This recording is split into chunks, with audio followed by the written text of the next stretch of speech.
think when people want to see what kind of art a culture has created, I'm imagining they go to museums. I don't do that. I rather have an opportunity to see what the unknowns are doing, what the amateurs are doing, what the kids are doing. So my interest in art is a little bit different. Nothing against museums and everything, but I like to definitely see the unexpected stuff. So that's what I'd like to share with you, some of the things I've seen.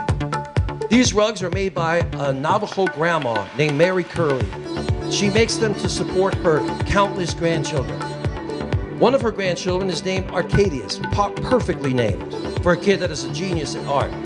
These are some of the things he's created, 17 years old.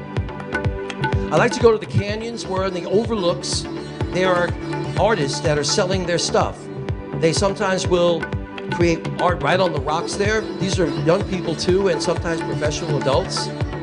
They make the pottery, rocks. I have all these things in my home. It's really a blessing to bring them back. I love to support them, which is how they keep going. When I go to Nicaragua, they always like to give me a special artistic gift to bring home. And then there is also, I forgot his name, Alejandro Cabrera. Alejandro Cabrera sells lemons and limes in the front of his place of business. That's his business, you would think. But in the back is all his art. All these things were created by him.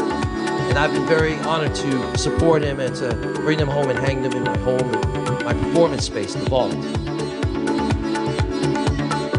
Then there's public art, where people will display on their lawns. A lot of times people will take what other people throw away and make some art out of it. I always get a kick out of these things.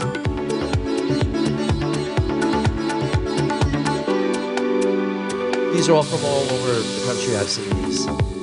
And then there's always the people that feel that they should make a large animal and paint some art on it. In Lima, Peru, these cows were at the Children's Hospital there.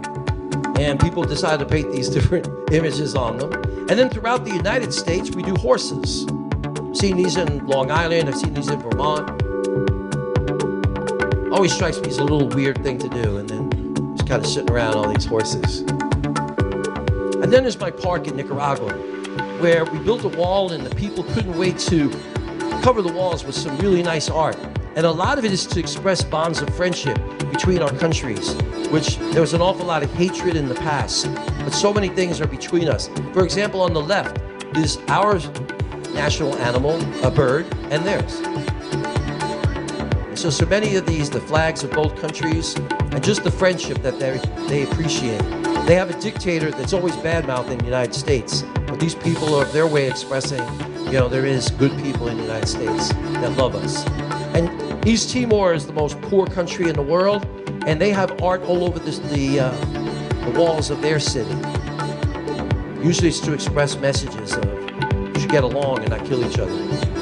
I got to go to the Israeli wall built there, and I enjoyed seeing all the expressions of anger and hope that people expressed on those walls.